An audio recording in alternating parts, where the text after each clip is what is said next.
Hello, everyone. Welcome to FFC&Me on Full-On, your Fulham-centric football podcast. I'm your host, Ash Wolford. How are we doing? It's great to have you guys back. We are currently recording a new series of FFC&Me. And while we do so, we are releasing a few of our archive episodes. This week, it's the turn of Russ Goldman. Russ, who many of you know, is the OG of Fulham podcasting.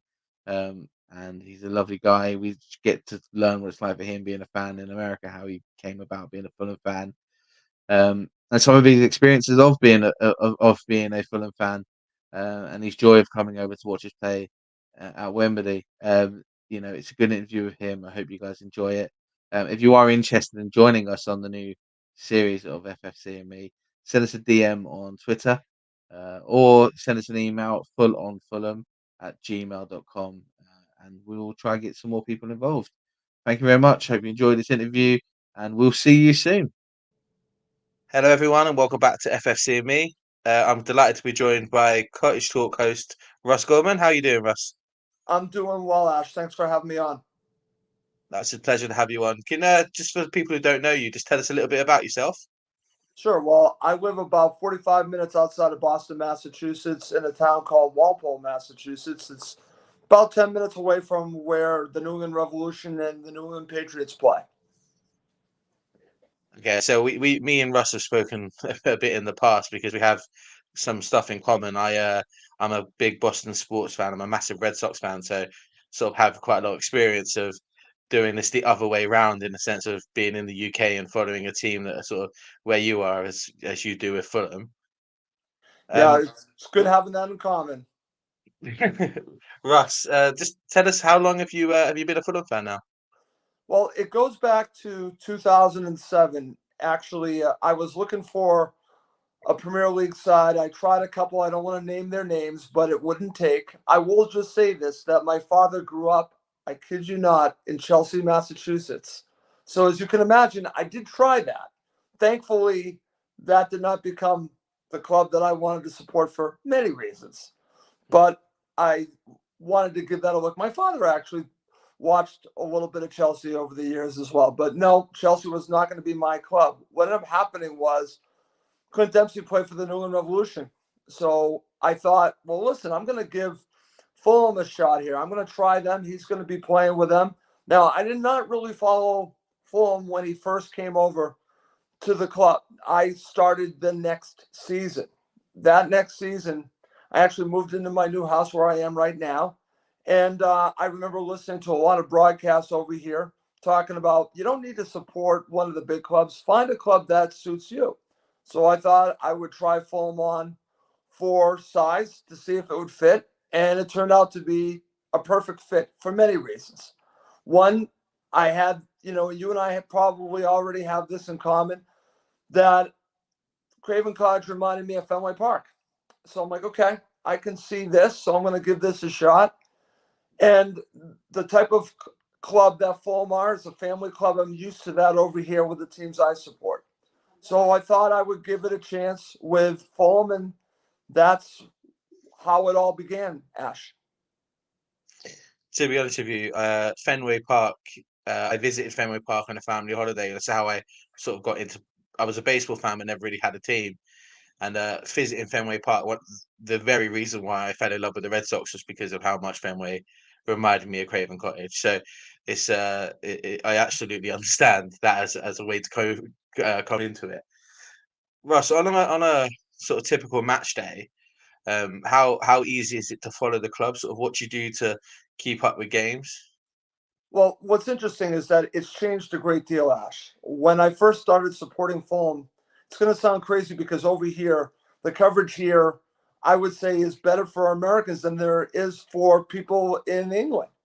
It just is but back then, I literally would be following the game on the ESPN website, basically like FOTMob, I guess you could say, where I would just be Mhm. getting updates. That's how I started following Fulham. And then I would listen to the games and then I would watch highlights of the games. But it really was very difficult to follow Fulham in the early days. And I would be lucky enough when Fulham would play one of the bigger sides that it would be shown on Fox Soccer Channel.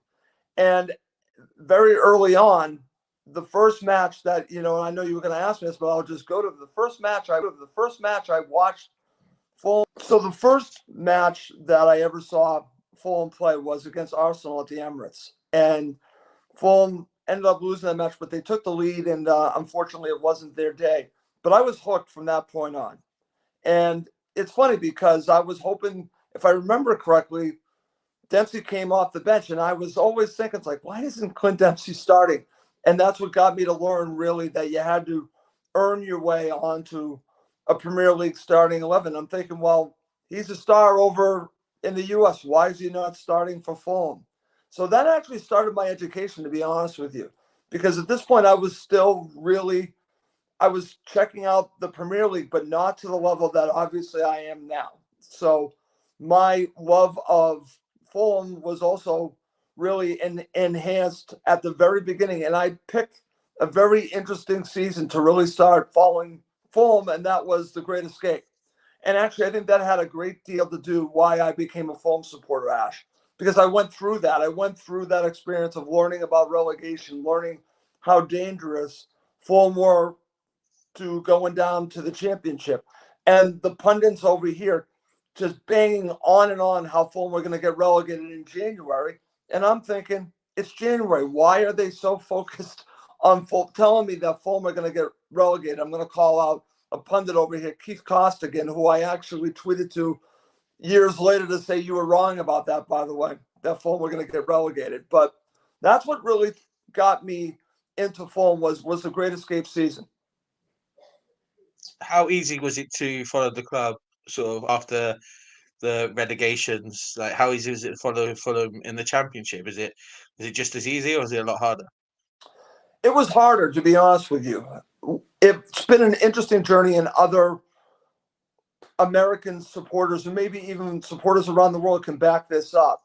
Things are much different now. So when Fulham were back in the Premier League after the Great Escape season, I would still have troubles following Fulham on a regular basis. It was very hard for me because it would still be similar situations where I would be watching matches after the fact. I'd be watching highlights. I'd be following on my phone, listening to Gentleman Jim. Gentleman Jim was very valuable back then, honestly. And things really changed for me when NBC Sports got the rights to the Premier League. Then, like that, I was able to access every match, not just the Fulham, but every Premier League match in 2013. That's when everything changed. Well, what happens after that? Fulham get relegated, and then it becomes very difficult. And honestly, for me, it was about, until they started showing live matches about 3 or 4 seasons later, as part of FFC TV, I would have to be watching replays and listening to Gentleman Jim. So the time the championship was difficult, but what's great about it is I want to tell you that I think it enhanced the experience because it made you work hard to be a Fulham supporter. You had to work hard here in America for many years until we have what we have now, which is fantastic. I can watch every match live. I can watch them back at any time. So the coverage over here is unbelievable. But I really had to earn it along with other Fulham supporters in America with their experience following Fulham because it wasn't easy in the beginning, my friend. And then obviously, the thing that I'm most excited to talk to you about is obviously you've started your own podcast, one that I would argue is probably one of the most successful Fulham podcasts. And everyone I know who sort of works on other Fulham podcasts, they all listen to your podcast. And one of the things I know from your podcast is that you're exceptionally sort of well drilled. You sort of do a lot of research on what you talk about. So clearly you do have a massive passion, not just for football or soccer, football It's and football. Fulham. It's But football. you It's football. but you come sort of, you come very well drilled. How did you first get the idea for the podcast, or how did you start it out? Well, it wasn't my idea, Ash, to be honest with you. It was Kyle Yeah. Bond's idea. Kyle Bond, who was a senior at Syracuse University, wanted to get involved with Cottages Confidential, which was a blog at one point that I was the editor of. But then I had left. I had left Cottages Confidential, but he still was interested in potentially doing a podcast. So he contacted me, and he wanted to do a podcast because he was a broadcaster. He wanted to go into broadcasting and thought him and I should do a podcast. So we started it off, and we actually started off on the second time Fulham were in the Europa League. I believe it was against Dnipro, was I believe the first episode of Cottage Talk. He was the host, I was the co-host.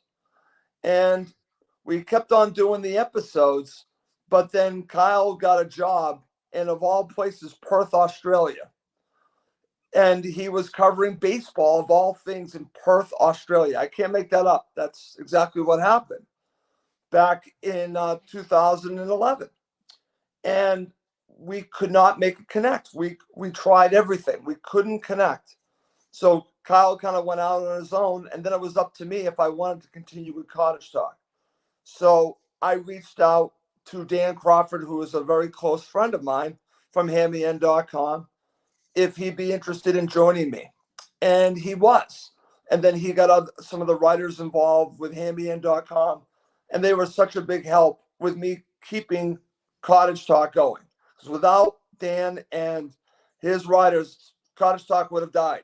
So I'm always indebted to Dan and everyone, all of my co-hosts, but especially Dan, who kept things going when I really had a hard time keeping it going. Because at that point, I didn't want to do it solo. I wanted to do it with co-hosts, and I can do it solo now. But back then, I just didn't feel comfortable enough to do a solo podcast. Now I do. But back then, I really needed help. And thankfully, I had a lot of help. And that's how Cottage Talk got to the next level, was from him. And then other people contacted me, wanted to be part of the podcast, like Emilio and so many others really then contacted me. And they're like, listen, I want to be part of this. So that's how it started to take off from there. And it's been an interesting journey because I went from, like I said, me being the co-host, then me being the host and having a bunch of co-hosts. And I'm fortunate that I've done it with so many great people, Ash. So I say I listen to the podcast regularly. I consume quite a lot of Fulham podcasts. Your podcast, the Fulhamish podcast, is brilliant, and recently, obviously, sort of the That's So Craven podcast, Fantastic. with the guys over in Australia, that they all do a really really good job. In fact, one of the things I've noticed most about, especially for Fulham, that all of our podcasts sort of tend to be very supportive of each other, which is great. This is one of the things that I've really noticed, that as a community of podcasters or a community of sort of people that are just trying to speak about Fulham, there's a lot of sort of working together and a lot of sort of support, which is brilliant. And I'm very lucky that this is my third episode of this, and so far I've had Sammy James from Fulhamish podcast, I've had Jack from the That's So Craven podcast, and now I've got you on the podcast on the show as well. So it's a great sort of get an understanding of what it's like trying to correspond on the club, considering the fact that you're not in the UK. Does that sometimes sort of come with challenges in terms of sort of trying to get a feel of what's actually going on around the club, or is it quite easy to sort of get that feeling even from afar? Well, it's different. And I will just tell you that it motivates me to make this show the best that it can, because it has its challenges. But like you said, I rise to the challenge of trying to bring the best product that I can in a podcast. And what I try to do is to make it different. I don't want to do a show that is like any other show. I watch a lot of podcasts, a lot of YouTube channels, and many of them are very similar, Ash. And listen, I'm from Boston, and you're going to get a little bit of a Boston feel to it, a Boston media feel to it, because that's what I'm exposed to. So I now try to add that to Cottage Talk in my own way. And I'm trying to do something a little bit different. Cottage Talk is now associated as part of the TalkSport Fan Network, but nothing against TalkSport BBC 606 or any other show. I want Cottage Talk to be different. I want it to be different. I want it to look and sound different. And that's what I try to do. I want to present topics on Fulham and talk on Fulham in a way that's, I wouldn't say unique, but different. Yeah, and I think you do a very good job at it. I think that anyone who's watching this who doesn't listen to Cottage Talk, I fully push them to go do that, because it's absolutely some of the details in which you look at things as an outsider.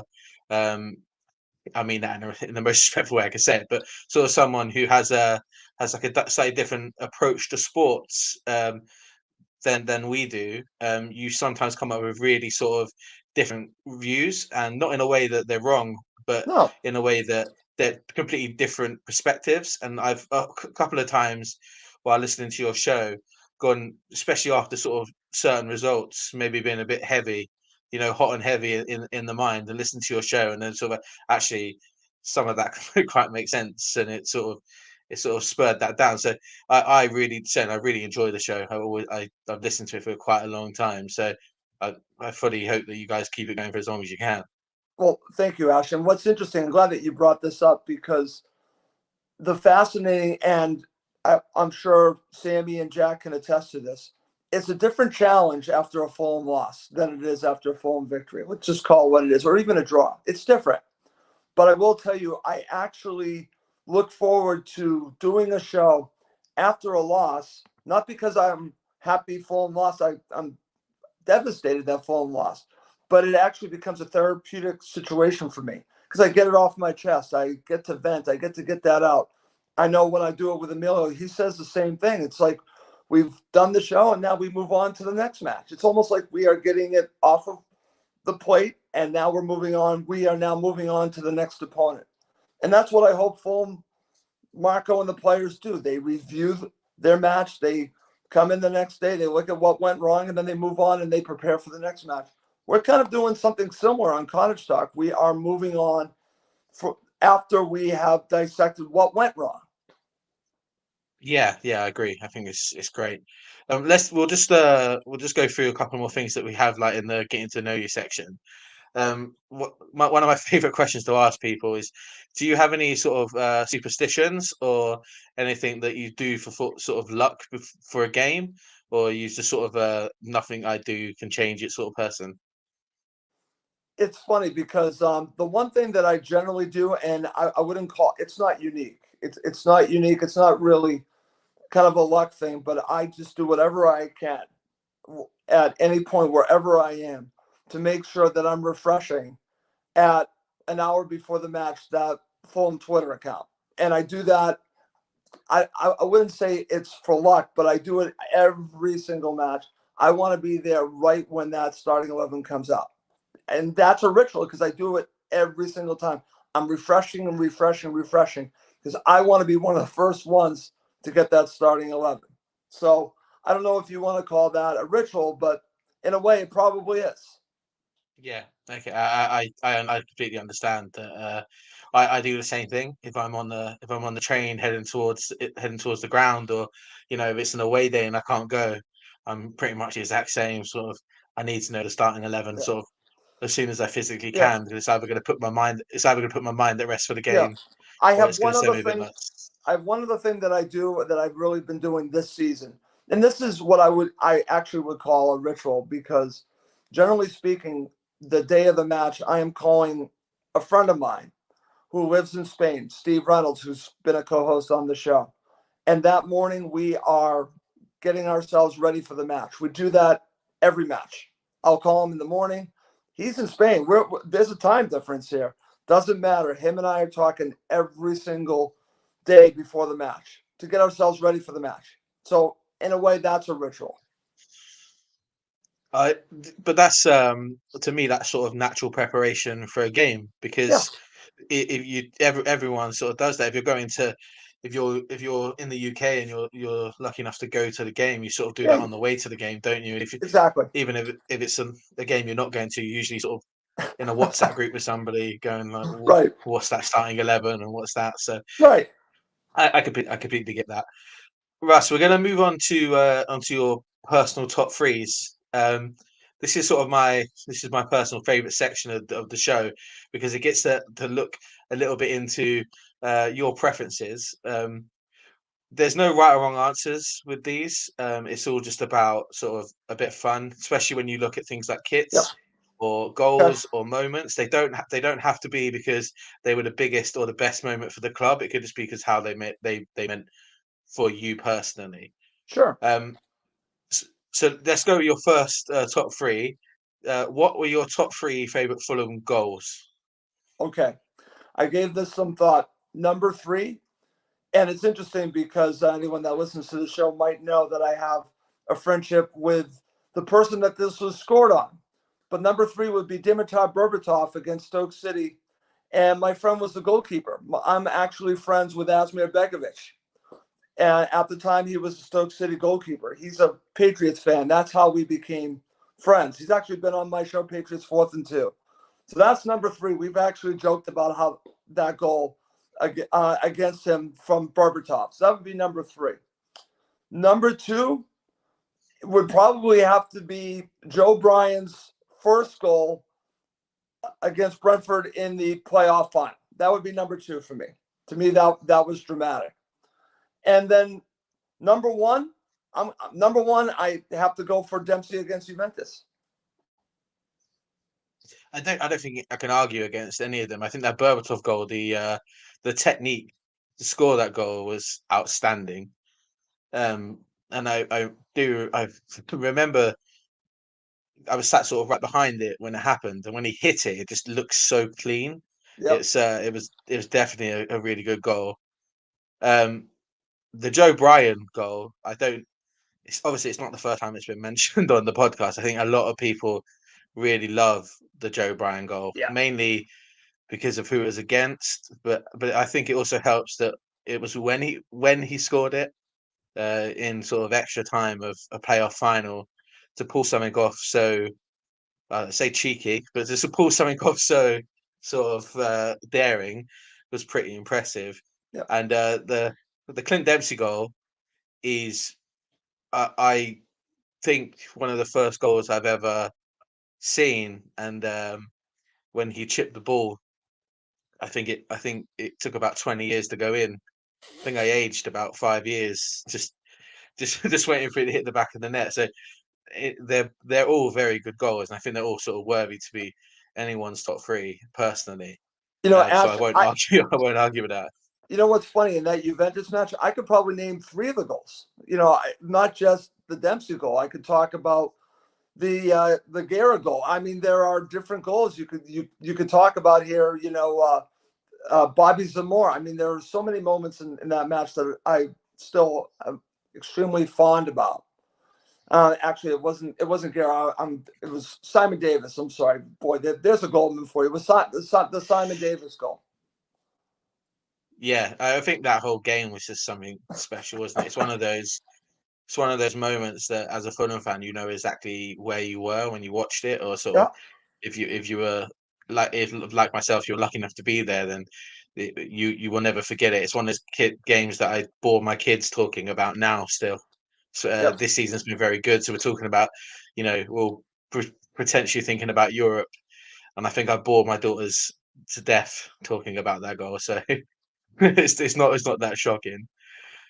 Let's move on to your next top three. Russ, what are your top three favorite kits? Okay. Well, I'm wearing one right now. This was actually a gift from Steve Reynolds, so I'm gonna mention this one. I have another one that was actually when I went to. Well, no, I got this. I think I got this in the mail from the club. I actually got one for my daughter and myself. It was the year that Marathon Bet was a sponsor, and I had Goldman on the back with the number 33. And Ash, I'm a huge Celtics fan, so 33 is for Larry Bird. Just follow me on Yeah, that. yeah, So of course, of course. so that's another one. I have actually the other one would be in the year that we had FX Pro. I believe it's FX Pro, right? That we had Yeah, as a sponsor.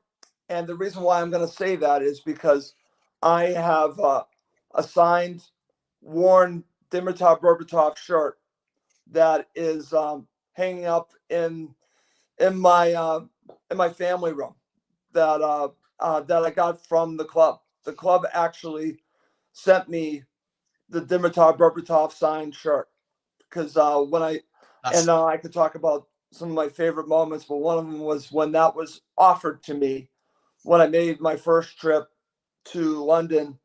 They asked me, Sarah Brooks, who at the time was director of communications for Fulham Football Club, asked me who my favorite player was, and I wasn't just thinking; I just blurted out Dimitar Berbatov, and she said that she was going to send me Dimitar Berbatov's signed shirt from the match I went. Okay, about a month later, in the mail comes a signed Dimitar Berbatov shirt, but it wasn't from the match I went. He had to give it to someone else, but it was a signed Dimitar Berbatov worn shirt. So those are my three. It's pretty impressive. That's pretty cool. Yeah. That's pretty cool. I must admit, that's one of the things that when we talk about why people fall in love with Fulham, that's not the first time I've spoken about to people about sort of personal touches, especially Yep. Incredible. for certain things. That's pretty impressive, and I think the love of a shirt that you have, as you said, like you and your daughter both have the same shirts. Yep.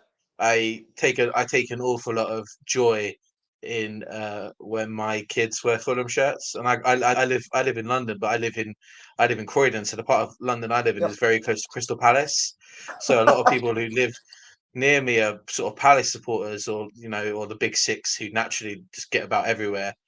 So I always take a lot of pride when my daughter sort of chooses to wear her Fulham shirt, and she does proudly wear her Fulham shirt at That's school, great. where she's openly the only Fulham fan. So it's like I sort of get that a lot, and obviously the shirt you're wearing, it's just it just looks great, doesn't it? It's a Oh, it brilliant does. shirt, so you can't. I just enjoy it. Yeah, so I won't even remotely argue with them. I think they're great. The next sort of top three is your top three favorite games. Yep. These don't have to be games that we've won. They don't have to be sort of anything special. They could just be sort of games that meant the most to you as a fan. What are your top three favorite games? Okay. So I was giving this some thought. So I'm going to put number 3, and I'm going to go back to this. And again, it just was emotional at the time because we were all going through the pandemic at the time. So for me, that playoff final is going to be number 3, the one against Brentford, just because of what it meant. It meant a great deal. And it's funny because at that point, and you'll remember this, Ash, how much there was so much talk about Brentford that they were going to win this match. The media were all about Brentford, and the one time that I'm going to be all about Scott Parker was this match where he got it spot on. He got it right. He really outcoached Frank in this and set Fulham up to really win this match, and it worked. His game plan worked, and that to me is my number 3. My number 2 would be the first time I saw Fulham live, and I went for a weekend in 2012. Ash, I went for a weekend. It was a dream weekend. I went to go see the Patriots play on a Sunday at Wembley, and I went to see Fulham play at Reading. So it was an away match at Reading, and it was a crazy 3-3 draw. I don't know if fans remember this match. It was insane. I remember that game. And it was my first experience, and I sat with Dan Crawford. Dan got me a ticket.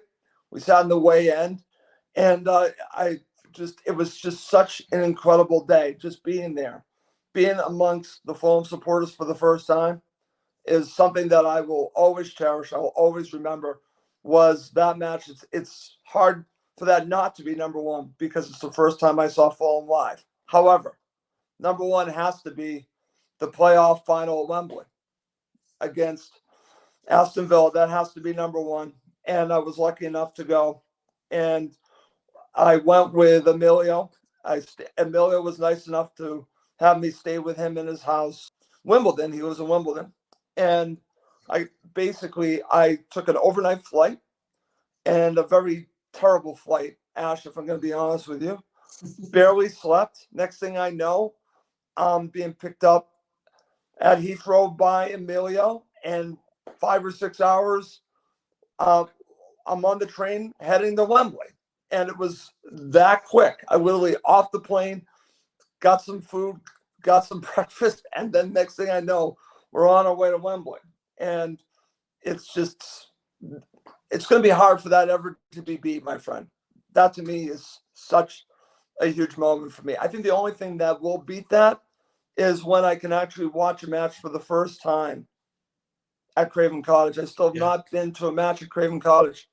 So that will probably beat that. And I promised my daughter that when I do go to Craven Cottage, she'll be there with me. So we will do that someday. I think we can all make sure that happens at some point, doesn't it, Russ? It's important, especially it's a pilgrimage, as a lot of people say. So it's important. Yeah. I think you may, on your first away day, you might have been the only person ever to be happy to be in Reading. So I learned that the hard way, by the way. Yeah, so you might. So that's pretty impressive, and I think that the Joe Bryan, the playoff final game, the Joe Bryan final was what I was about to call it. Yeah. I think you are right in the sense that it was a difficult time for an awful lot of people, and I think it's just sort of what we needed to get through.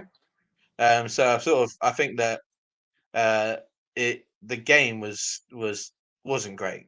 It wasn't great. It was a bit scrappy, but the win was so important. It made some very dark weeks sort of really, really, really good. So I can sort of get along with that. And the playoff final, I know you said you were flying over and you didn't get much sleep on the flight. I will let you into a little secret, which isn't really a secret. I was only at home and I didn't sleep much either. So it was a very sort of exciting time, mainly because for me, we were doing something that I've always dreamed of doing, which is seeing Fulham play at Wembley. Yeah. So as a kid, that's always been my dream, was to see Fulham play at Wembley, let alone win at Wembley. So it's a lot of people sort of up there, usually with like the European Cup final. But it would be my number one too. So I sort of agree with that completely. Russ, we're going to go on to your final set of top threes, which is your personal three top memories or moments. Again, these don't have to be games. They don't have to be. They can be something completely separate from actual physical football. But what are your sort of top three moments of being a Fulham fan? Okay, interesting stuff. Number 3 would be, it was, I believe, 2014, 2015. I'm forgetting the year, so we'll call it a senior moment. But it was Fulham had just been relegated. So what, 2014? They were just relegated. Yeah. And Felix Magath was still the manager at the time. And Fulham were playing a friendly in Jacksonville, Florida. Okay. And I flew down from Boston to Jacksonville for this match. And it was set up for me before I had credentials. I had media credentials for this match. They were playing DC United. And I was going to be going to an event, like a Fulham USA event at a bar, which I ended up going afterwards. But beforehand, it was set up for me because I was staying at the hotel where Fulham were staying at, the Sheraton, that I was going to meet Shah Khan. And I got to meet him personally. I had 15 minutes to talk to Shah Khan myself. It was set up for me to have a conversation with him. He was on Cottage Talk, last season, the season prior, I had him on Cottage Talk. And I've had Tony on too. But to meet him in person is something I will never forget. And that to me is my number 3 moment. And to literally not just meet him, but to have a legitimate discussion with him. And we talked about Fulham, and he was willing to listen to me, which I thought was amazing. That's number 3. Number 2 would definitely have to be going to Craven Cottage for the first time. Because, again, this was my first trip in 2012. Yes, I was going it was a Friday. I was going to the Reading match the day after. But I became friendly with some of the staff at Fulham, Sarah Brooks, Michael Benedetto, both are no longer with the club, but at the time they were with the club. And we had lunch at the cafe, and Dan Crawford came by, and I also had a tour of Craven Cottage for the first time. That is something I won't forget. And be able to just to chat with people about Fulham that actually work for Fulham. And then, of course, you have Dan, who's a lifelong Fulham supporter. It was 90 minutes that we just sat chatting about Fulham in the Fulham Cafe at Craven Cottage. It was simply amazing, something that I will never forget. The only thing that I wish I didn't see was the Michael Jackson statue. That to me is the only thing I wish I didn't see. Just want to mention that. Number one, and I'm going to go back and I'm going to talk about my trip to Reading, because that to me is my number one moment. Dan Crawford got me the ticket, and I remember we're coming out of the train station. We're waiting for a cab, a taxi, and a bunch of us. It felt like we went into a taxi like a clown car taxi. We all piled in. And what's funny about looking back at it now, it was me, Dan Crawford, a couple of other Fulham supporters that I knew, and Jeff Pruce, who works for Fulham Football Club, and his brother. And we had this wild ride to Reading. And then what's funny about it, talk about, sorry that was my first experience being at Reading. I now understand what you're talking about, but I didn't care because it was my first match. And the fact that I was able to be there with the Fulham supporters meant everything to me.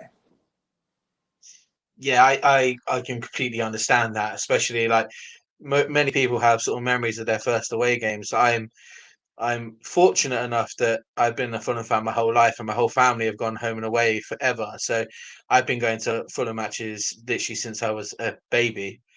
And many of my away games as a kid, I don't remember, but I do know that I've been to away games when we were in like the old third division, and there has been definitely some places that we're lucky we don't have to go to anymore. So I completely, but you don't ever remember. I don't ever remember the places. I remember matches. I remember things that happened, but I very rarely remember sort of places, which is great. So an experience of your first game is always going to be up there. It's always a special moment. And I'm so happy you've also sort of had an experience at Craven Cottage, because as I say, it's one of the most important places for anyone who loves this football club to sort of spend some time at, and especially on a non-match day. Anyone who's ever been lucky enough to go there on a non-match day when it's quiet, it can be quite surreal. But it's definitely a lovely setting. It was, Ash. The walk up to it, because it's a good walk, and the walk up to it was just, and then all of a sudden I see it in front of me. It was just, it's one of these things I'll never forget when I saw it for the first time. Then the other time I went to Craven Cottage, the day after the playoff final, I got all kinds of stuff at the shop. Emilio took me by the shop so I could get some stuff for the drive home, for the flight home. But nothing beats the first time that you've actually seen it and understand what that means. And like I said, for me, and you understand this because of Fenway Park, it's that connection, it's that feeling. And it really hit home when I was seeing Craven Cottage for the first time, because for me, it is Fenway Park. Yeah, I think that it's lost, especially if you walk through the park from Putney Bridge Station up to the stadium. It's crazy. As an adult, it can be lost on you just how special it is. And I don't really remember my first time doing that walk, because I've done it literally my whole life. But I definitely have. I definitely get that same feeling, especially sort of if you're lucky enough to go to like a night game, and you walk through the park when it's getting dark, and you see like you've got the floodlights sort of blaring at the end of the park, and you can you can see where you're heading, but you can't quite see the stadium. It's quite a magical walk, and I think that there's a reason why it's regularly voted one of like the best walks in English football, and it is special.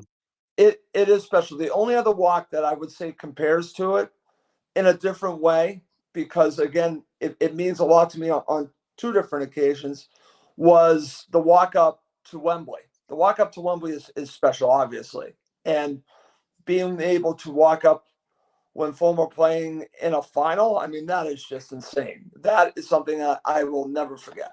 But walking up to Craven Cottage and seeing it for the first time, that tops anything. Yeah, it's a special walk, and it's one of those things. To anyone who's watching this, who's sort of not been lucky enough to do it, and does someday get to do it, you'll understand the first time that you sort of walk through that park. It's definitely a special feeling, because it's you sort of, you know what's coming at the end of the walk. Yep. And you get that sort of that slight anticipation, especially on a match day.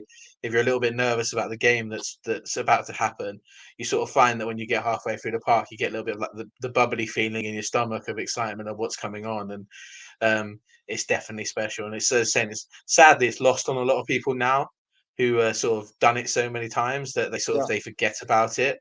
But I still now, on certain games, I really enjoy that little walk through the park. And I definitely love the fact that you got to experience it, even if it not on a match day. It's definitely something that is it's a must do for most Fulham fans. Yeah, and like I said, Ash, I look forward to the day that I can do that with my daughter for the first time, where it'll remind me of the first time I walked up to Fenway Park with my father, and was able to watch my first baseball game, or one of my first baseball games. It's the same thing, but it'll be very special when I can do that. And like I said, hopefully I'll be able to do that someday. Yeah. Hopefully you do, and I think there'll be many people that sort of were really happy to see you at a game, Russ. I personally would as well. So hopefully it Trust me, I does want to happen go. soon. Okay, then we're going to move on to the last section of the podcast. It's the FFC&Me Cult Hero Hall of Fame. For those people who don't know who a cult hero is, it's not necessarily the best player to ever play for the club. It's not necessarily the biggest name to ever play for the club, played the most games, scored the most goals. A cult hero is somebody that, no matter how good they were, you just loved the fact that they played for the club. And they sort of distill a sort of special memory in you. Just as they look back, we've had 2 entrants so far into the Cult Hero Hall of Fame. Sammy James entered in Abubakar Kamara into the Cottage Hall of Fame, Okay. and Jack from the Cottage from That's So Craven put in Paul Pesky Salido. Okay. Who Good. I got my own. So, Russ, who is your entrant into the FFC Cult Hero Hall of Fame? Well, I enjoy a player that gives you everything that they can, and that you need to play. You need to play this player. He can play several positions. And for me, it's Chris Baird. It's Bairdinho. Chris Baird, to me, epitomizes what it's to be a Fulham player. And I admire Chris Baird so much. So much. To me, he deserves to be in the Cult Hero Hall of Fame. I agree. I think Chris Baird is literally the embodiment of what a cult hero is, because Exactly. he wasn't the best player on our team. He wasn't Nope. the biggest name on our team, but there's barely any weeks gone by that he played that he wasn't the player that put the most effort in, That's or right. ran the most, or tackled the hardest, or just, he has a very special connection with the Fulham fans. And I don't think anyone could physically argue about it. Anyone who's watching this, obviously, I always invite people to comment on someone's entry into the Cult Hero Hall of Fame. I don't think you're going to get many arguments in this case. They shouldn't be in there, because he definitely is a Fulham hero, not just a Yeah. cult hero, and he's a worthy entrant into it. Thank you very much for your time. I really appreciate you coming on the show. Uh, Please, anyone who is watching this, like and subscribe to the show, comment and let us know what you think about Russ's entry into the Cult Hero Hall of Fame. Until next time, see you soon.